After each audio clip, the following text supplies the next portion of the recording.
2월 2일입니다. 당신은 누구요? 라는 제목으로 요한복음 1장 19절에서 34절까지 말씀 읽습니다.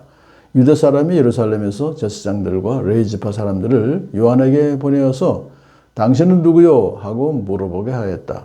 그때 요한의 증언은 이러하였다.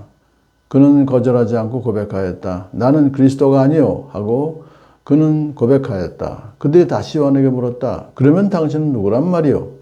엘리야요? 요한은 아니요 하고 대답하였다. 당신은 그 예언자요? 하고 그들이 물으니 요한은 아니요 하고 대답하였다.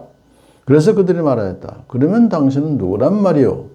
우리를 보낸 사람들에게 대답할 말을 좀 해주시오.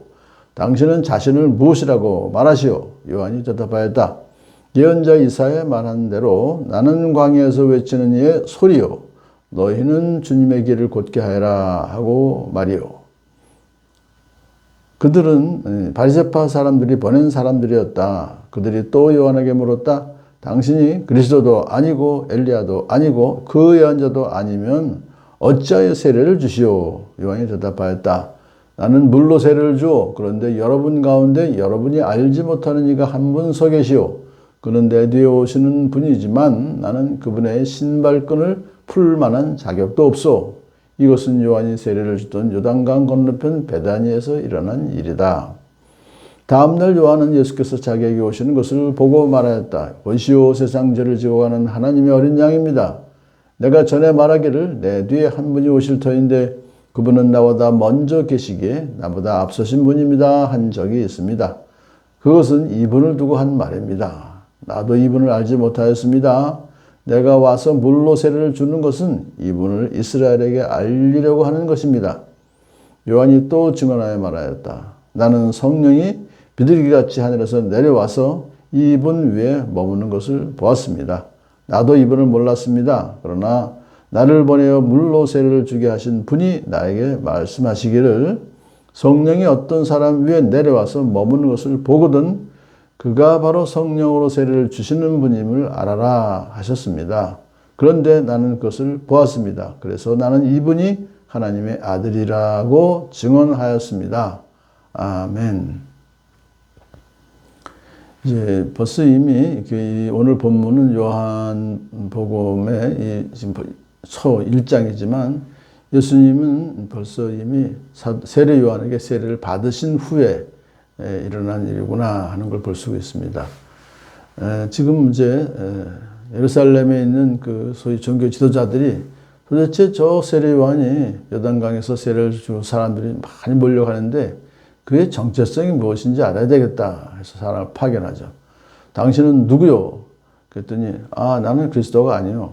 그러면 누구요? 그랬더니 또 엘리야도 아니고 그 예언자 모세도 아니요 라고 대답을 하죠. 그랬더니 도대체 그럼 당신 스스로 한번 당신이 누구인지 말해보시오. 그랬더니 나는 예언자 이사야가 말한 대로 광야에서 외치는 이의 소리요. 너희는 주님의 길을 곧게 하여라 하고 말이요. 그랬죠. 그 소리라고 하는 것은 실체가 없죠. 그런데 그 소리를 내는 그 본체는 있어요. 그래서 본체는 예수님이고 세례요한은 이제 형체 없이 들리는 소리일 뿐이다. 근데 소리라는 것은 전파력이 있기 때문에 이제 이스라엘 백성들에게 세례요한은 증언하는데 외치는데 나는 너희는 주님의 길을 곧게 하여라 라고 하면서 이제 예수 그리스도의 길을 예비하는 그런 소리를 낸다는 것이죠. 그랬더니 그럼 당신은 아무 권위도 없네요. 그런데 도대체 무슨 권위로 세례를 준단 말이요? 라고 이제 물어봐요. 그랬더니 나는 물세례를 주는데 내가 물세례를 주는 것이 중요한 것이 아니라 여러분 가운데 여러분이 알지 못하는 큰 분이 계시오. 나는 그분의 신발끈을 풀 만한 자격도 없어. 그 당시에 그렇게 영향력이 컸던 세례 요한 그 사람이 자기는 그분의 신발끈을 풀 만한 자격도 없어라고 하니까 그분은 대단한 분이죠. 하나님의 아들이시잖아요. 이제 그걸 지금 이제 그들에게 증거하는 그런 기회로 사용하는 것이에요. 자기 자신을 드러내기보다 예수님을 소개하는 그런 세례 요한의 모습을 볼 수 있습니다. 다음날 이제 또 세례 요한이 자기에게 예수님이 오시는 것을 보고 말했어요. 그러니까 이미 세례 받으신 후의 얘기입니다. 그랬더니 보시오 세상 죄를 지고 가는 하나님 어린 양입니다. 라고 또 예수님의 정체성을 또 이렇게 소개를 하죠. 그러니까 6월절 어린 양처럼 이스라엘 백성을 출애굽하게 할 때 살려주셨던 것처럼 바로 예수 그리스도는 이제 세상 죄를 지고 가는, 온 인류의 죄를 지고 가는 하나님의 어린 양. 그래서 6월절 어린 양 같이 희생하심으로 세상 사람들을 살리시는 그런 분입니다. 라고 말하면서 바로 이분이 내가 어제 본문에서 이제 어제 얘기했던 여러분보다 내 뒤에 한 분이 오실 텐데 그분은 나보다 먼저 계신 바로 그분입니다. 라고 하면서 31절부터 나도 이분을 알지 못했습니다. 그랬어요.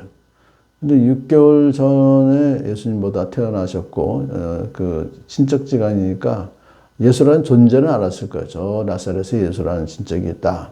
근데 그 바로 예수가 하나님의 아들이시다. 예수님의 신성에 대해서는 알지 못했습니다. 그런 뜻이죠. 내가 와서 물로 세례를 주는 것은 이분을 이스라엘에게 알리려고 하는 것입니다. 하면서 이제 그 예수님의 존재에 대해서 다시 한번 말씀하면서 그럼 예수님이 하나님의 아들이시라는 것을 어떻게 알게 되었고 어떻게 왜 그것을 증언하느냐 하는 과정을 아주 상당히 설득력 있게 얘기를 하죠. 자, 나는 성령이 비둘기같이 하늘에서 내려와서 이분 위에 머무는 것을 보았습니다. 그러니까 언젠지 모르는 일전에 자기가 세례를 줄 때 하늘에서 성령, 비둘기같이 성령이 내려오셨고 하나님의 음성이 들렸잖아요. 그 사건을 이제 보면서 일단 자기는 성령이 비둘기같이 하늘에서 내려오는 걸 보았습니다. 나도 이분을 몰랐습니다. 그러나 나를 보내어 물로 세례를 주게 하신 분이 나에게 말씀하시기 이미 벌써 계시를 받았다는 거죠. 성령이 어떤 사람 위에 내려와서 머무는 것을 보거든 그가 바로 성령으로 세례를 주시는 분임을 알아라. 벌써 이미 미리 메시지를 받았기 때문에 자기가 그 현장에서 예수님 위에 성령 내려오시는 걸 보니까 바로 이분이 하나님의 아들이시구나 라는 것을 그가 세례요한이 깨달았기 때문에 확인했기 때문에 자기는 그렇게 지금 예수님을 소개하고 있는 것입니다. 라고 이제 얘기를 하고 있어요. 오늘도 우리도 사실은 각자가 예수님을 믿게 된 과정이 다 달라요. 하지만 하나님의 메시지를 듣고 하나님께서 우리로 하여금 예수님이 하나님의 아들이심을 믿게 하시는 놀라운 은혜가 있었기 때문에 우리도 예수님을 믿고 또 증언하고 오늘도 살아가는 저와 여러분들을 축복합니다.